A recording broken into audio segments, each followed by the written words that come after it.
তো আমরা এই ক্লাসে শিখবো হচ্ছে ফাইনাইট ভার্ব এবং non finite verb. Finite verb কোনগুলোকে বলবো এবং নন ফাইনাইট ভার্ব কোনগুলোকে বলবো, কিভাবে আমরা খুব ইজিলি এগুলো দেখলেই চিনতে পারবো, সেগুলো হচ্ছে আমরা এই ভিডিওতে দেখাবো। ওকে, তো প্রথমে আমাদের এইখান থেকে আমাদের কোশ্চেন কিভাবে আসতে পারে। এই যে 1 নাম্বার কোশ্চেন আছে, এরকম ভাবে আমাদের অপশন থাকবে, আমাদের এখান থেকে ভার্ব খুঁজে এখানে বসাতে হবে। 2 নম্বরে আমাদের এরকম কোশ্চেন আসতে পারে, এটাও এরকম কোশ্চেন আসতে পারে। যদি তোমরা এই কোশ্চেনগুলো সমাধান করতে পারো, তাহলে আমি বলবো তোমাদের এই ফাইনাইট ভার্ব এবং নন ফাইনাইট ভার্ব তোমরা অলরেডি জানো, আর তোমার এই ক্লাসটা করতে হবে না। আর যদি না পারো, তাহলে তোমার অবশ্যই এই ক্লাসটা খুবই প্রয়োজন হবে। তো এইখান থেকে আমাদের ফাইনাইট ভার্ব এবং নন ফাইনাইট ভার্ব জানার আগে আমাদেরকে ভার্বের কয়েকটা রূপ দেখতে হবে। আমরা ছোটকাল থেকে শিখেছি যে ভার্বের হচ্ছে 3টা রূপ হয়, সেটা কি V1, V2 আর হচ্ছে V3, এই 3টা রূপ হয়। কিন্তু আমি তোমাকে দেখাচ্ছি যে ভার্বের 5টা রূপ হয়, টোটাল হচ্ছে 5টা রূপ হয়, V1, V2, V3, V4 আর হচ্ছে V5। আমরা একটা র্যান্ডমলি একটা ভার্ব নিয়েছি, সেটা হচ্ছে গো। গো মানে কি? গো মানে হচ্ছে যাওয়া, যার V2 কি? V2 হচ্ছে ওয়েন্ট, V3 হচ্ছে গন, V4 যাকে আমরা বলেছি জিরান্ড বা পার্টিসিপল, মানে ভার্বের সাথে আইএনজি, তখন কি হয়েছে? গোয়িং হয়েছে। আর V5 যাকে আমরা বলেছি যে ইনফিনিটিভ, যেটা হচ্ছে 2+V1 দিয়ে শুরু হয়। ওকে, ঠিক তেমনি আরো আমাদের জানাশোনার ভিতরে আরেকটা ভার্ব, সেটা হচ্ছে সি। সি মানে হচ্ছে দেখা, এর V2 হচ্ছে ছ, V3 হচ্ছে সিন, এর V4 কি? জেরান্ড পার্টিসিপল, সেটা হচ্ছে সিইং। আর V5 ইনফিনিটিভ, এটা কি হবে? To see. এখন এইখান থেকে যদি আমরা এই 5টা ফর্ম এক একটা ভার্বের জানি, সেক্ষেত্রে আমাদের এইখান থেকে ফাইনাইট ভার্ব এবং নন ফাইনাইট ভার্ব খুঁজে বের করা একেবারে সহজ। দেখো কি, এই যে আমাদের V1 আর যে V2টা আছে, V1 আর V2 আছে, এইটা কি? এটা হচ্ছে finite verb. Finite verb V1 আর V2 সারা জীবন 100% হচ্ছে ফাইনাইট ভার্ব।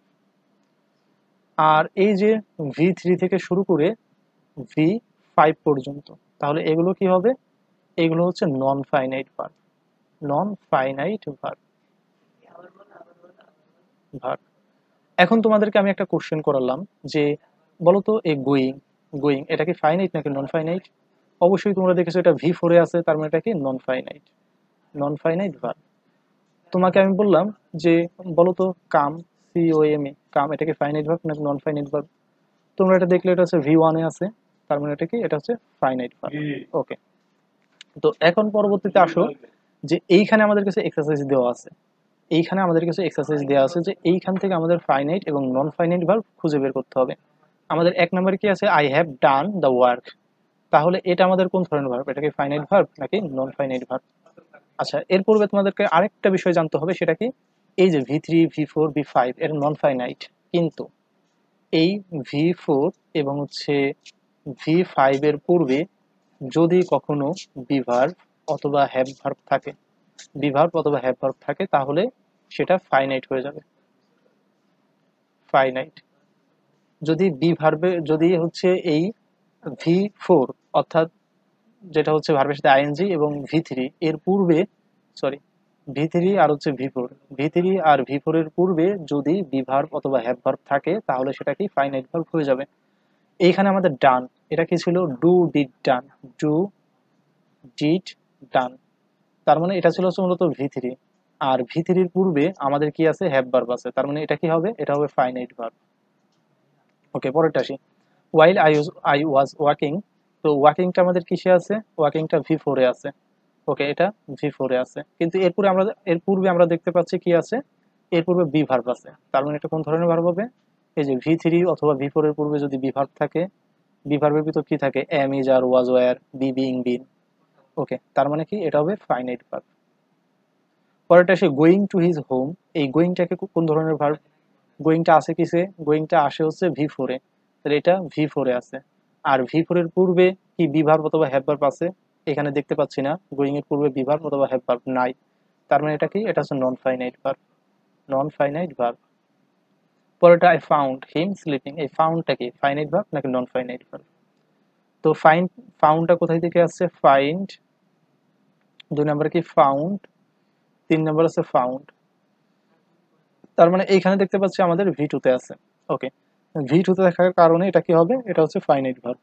এখন প্রশ্ন তো ভাইয়া, এটা আমাদের তো ফাউন্ড V3 তে তো হয়, এটা আমরা V2 কেন ধরলাম? কারণ V2 তে তোমাকে ধরতে হবে তখনই যখন দেখবা সাবজেক্টের পরে একটা ভার্ব আছে, তখন সেই ভার্বটাকে তোমরা V2 তে ধরে নেবা। সেটা যদি V2 এবং V3 তিনটা রূপে একই হয়, সেক্ষেত্রে তোমাকে ধরে নিতে হবে ওটা V2 তে আছে। তখন কি হয়ে যাবে? ফাইনাইট ভার্ব হয়ে যাবে। এটা কি হবে? Finite verb. ওকে, 4 নম্বরে আসি, যে রিটেন বাই হোসেন MM। এই রিটেনটা কোন মানে কি ভার্ব? ফাইনাইট ভার্ব নাকি নন ফাইনাইট ভার্ব? আমরা দেখতে পাচ্ছি রিটেনটা কিসে আছে? V3 তে আছে। রাইট, রাইট, রিটেন, ঠিক আছে? তার রিটেনটা কিসে আছে? V3 তে আছে। আর V3 তে থাকা মানে কি? সেটা হচ্ছে নন ফাইনাইট ভার্ব। তাহলে নন ফাইনাইট ভার্ব ইজ, এখানে ইজ আছে। ইজটা কি ফাইনাইট নাকি নন ফাইনাইট? অবশ্যই ফাইনাইট ভার্ব, কারণ ইজটা কিসে থাকে? V1 A. এম ইজ আর, এটা হচ্ছে V1। V2 কি? ওয়াজ ওয়্যার। V3 কি? বিন। ওকে, তার মানে এইখান থেকে তোমরা যদি এই এক্সারসাইজ গুলো তোমরা পারো, তাহলে আমি বলবো ফাইনাইট এবং নন ফাইনাইট ভার্ব সম্পর্কে তোমাদের কোনো কোশ্চেন থাকবে না। তো আমরা প্রথমে যে এমসিকিউ গুলো দেখেছিলাম, চলো সেগুলো আমরা সলিউশন করে ট্রাই করি। 1 নম্বরে কি বলা যায়? A surprising amount of opposition on the day day landing dash among ইসান হাউস অন স্টাফ। আমরা কি জানি যে একটা ক্লজ কিভাবে গঠিত হয়? একটা ক্লজ গঠিত হয় একটা সাবজেক্ট দিয়ে, একটা ফাইনাইট ভার্ব দিয়ে এবং একটা অবজেক্ট দিয়ে। আর একটা সেন্টেন্সে কি থাকবে? এক বা একাধিক ক্লজ থাকবে। আর ক্লজ আমরা কিভাবে চিনবো? যতগুলো ফাইনাইট ভার্ব থাকবে ততগুলো ক্লজ আছে।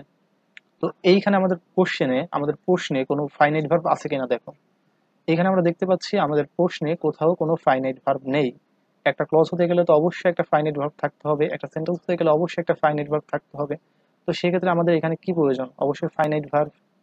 এইখানে আমরা দেখতে পাচ্ছি যে এইখানে যদি আমরা দেয়ার একরো জানি, আর এই ফাইনাইট ভার্বের পূর্বে কি থাকে? সাবজেক্ট থাকে। তো অলরেডি আমাদের এইখান থেকে শুরু করে এই পর্যন্ত সাবজেক্ট আছে। আমাদের এইখানে যে পজিশনটা আছে শুধুমাত্র কার পজিশন? ফাইনাইট ভার্বের পজিশন। সেক্ষেত্রে আমরা নতুন করে সাবজেক্ট আনতে পারি না। আবার এইখানে আমরা কি নিয়ে এসেছি? ক্লজ মার্কার নিয়ে চলে এসেছি। একটা বাক্যে একটা ভার্ব থাকে মানে সেটা হচ্ছে 100% ইন্ডিপেন্ডেন্ট ক্লজ। একটা ভার্বে দুইটা ফাইনাইট ভার্ব থাকে মানে সেইখানে একটা ইন্ডিপেন্ডেন্ট ক্লজ, একটা ডিপেন্ডেন্ট ক্লজ।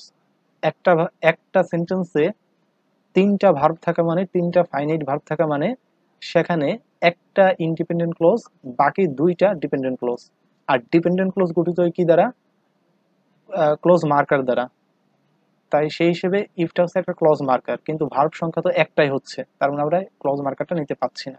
ক্লজ মার্কার নিলে সেখানে ভার্ব সংখ্যা দুইটা হতে হবে। এক্ষেত্রে আমরা এটা নিতে পারবো না। আমাদের দেটা কি? অলরেডি একটা সাবজেক্ট আছে, আমরা নতুন করে আর সাবজেক্ট নিতে পারবো না। তাহলে বি নাম্বারটা অ্যান্সার। ওকে, খুব সহজেই কিন্তু আমরা এগুলো অ্যান্সার করতে পারি। 2 নম্বরে আসি, যে although most species of fox are reddish brown dash is often pure white. তো এইখানে আমাদের দেখো কি আছে? যে অলদো দিয়ে শুরু হয়েছে, তার মানে একটা ক্লজ মার্কার। এই অলদো থেকে শুরু করে তার মানে এই পর্যন্ত কি? এই যে আমাদের একটা ফাইনাইট ভার্ব আছে, এই একটা ফাইনাইট ভার্ব, আবার এই ইজ আর একটা ফাইনাইট ভার্ব। তাহলে এখানে আমাদের ক্লজ সংখ্যা কয়টা? দুইটা। অলদো দিয়ে শুরু করে এই ব্রাউন পর্যন্ত যেটা ক্লজ আছে এটা কি? এটা হচ্ছে ডিপেন্ডেন্ট ক্লজ। তাহলে ডিপেন্ডেন্ট ক্লজ, ডিসি। আচ্ছা, এখন আমাদের পরবর্তীটা কি? কমার পরে যেটা আছে সেটা হচ্ছে ইনডিপেন্ডেন্ট ক্লজ। এখানে ভার্ব আছে, ভার্বের আগে কে বসে? একটা ক্লজে ফাইনাইট ভার্বের আগে কে বসে? সাবজেক্ট বসে। তার মানে এখানে আমাদের শুধুমাত্র একটা সাবজেক্ট লাগবে। এখানে দ্যাট আছে, আবার একটা ক্লজ মার্কার নিয়ে আসা হয়েছে বাদ, এখানে আবার ক্লজ মার্কার বাদ, এখানে নেভার দিসলেস ক্লজ মার্কার চলে আসছে বাদ। তখন কি হয়েছে? শুধুমাত্র সাবজেক্ট আছে, দেয়া আর্কেটিক ফক্স। তার মানে আমাদের এই নাম্বারটা অ্যান্সার। শুধুমাত্র সাবজেক্ট প্রয়োজন, সাবজেক্ট আমরা পেয়েছি, এই নাম্বারটা অ্যান্সার। 3 নম্বরে আসি, dash itinerant teachers in Greece in the 5th century BC who provided instruction in the art of rhetoric। তো এইটার অ্যান্সারটা আমাদের কি হবে? এইখানে দেখো তো কোনো ভার্ব আছে কিনা। এইখানে আমাদের যতগুলো ভার্ব থাকবে ততগুলো হচ্ছে ক্লজ থাকবে। এখানে আমরা দেখতে পাচ্ছি প্রোভাইডেড, এই একটা ভার্ব আছে, এবং এখানে দেখতে পাচ্ছি একটা ক্লজ মার্কার আছে। তাহলে এইখান থেকে শুরু করে আমাদের এই পর্যন্ত কি? এই পর্যন্ত ডিপেন্ডেন্ট ক্লজ। আর আমরা কি জানি যে শুধু ডিপেন্ডেন্ট ক্লজ কখনো হতে পারে না। একটা সেন্টেন্স আছে মানে সেইখানে যদি কোনো ক্লজ মার্কার না থাকে তাহলে সেটা শুধুমাত্র একটা ইন্ডিপেন্ডেন্ট ক্লজ। কিন্তু ডিপেন্ডেন্ট ক্লজ যদি থাকে তাহলে বুঝতে হবে যে সেটা ওইখানে দুইটা ক্লজ আছে, একটা হচ্ছে ইন্ডিপেন্ডেন্ট ক্লজ আর একটা হচ্ছে ডিপেন্ডেন্ট ক্লজ। ঠিক আছে, ক্লজ মার্কার থাকা মানেই সেখানে দুইটা ক্লজ, একটা ইন্ডিপেন্ডেন্ট থাকবে, একটা ডিপেন্ডেন্ট থাকবে। তার মানে এইখানে আমাদের ভার্ব আছে, ডিপেন্ডেন্ট ক্লোজের ভার্ব আছে, কিন্তু আমাদের ইনডিপেন্ডেন্ট ক্লোজের ভার্ব কিন্তু নেই। সেক্ষেত্রে আমাদের অপশন থেকে নিতে হবে। এইখানে বিইং কোনো ফাইনাইট ভার্ব না, বি নাম্বার কাটা। টু বি কোনো ফাইনাইট ভার্ব না, কাটা। দ্য সফিস্টিকেট হুইস ওয়ার, আবার নতুন করে একটা ক্লোজ মার্কার চলে আসছে, তখন আরেকটা ক্লোজ হয়ে গেল, তখন তিনটা ক্লোজ হয়ে যাবে। তো বুঝলাম, ঠিক আছে, এই হুইসের ভার্ব হচ্ছে এইটা, কিন্তু আমাদের যে ইন্ডিপেন্ডেন্ট ক্লোজ ছিল সেটার কোনো ভার্ব নেই কিন্তু এখনো। সেক্ষেত্রে আমাদের সি নাম্বারটাও কাটা। সেক্ষেত্রে কি হচ্ছে, দ্য সফিস্টিস হয়ার। সেক্ষেত্রে আমাদের বি নাম্বারটা অ্যান্সার। ওকে। তার মানে আশা করি যে তোমরা এগুলো খুব ভালো মতো বুঝতে পেরেছো। আর আমাদের কোর্স সম্পর্কে বিস্তারিত জানতে হোয়াটসঅ্যাপ নাম্বার দেওয়া আছে, এগুলোতে নক দিলেই আমরা জানিয়ে দেবো। ধন্যবাদ।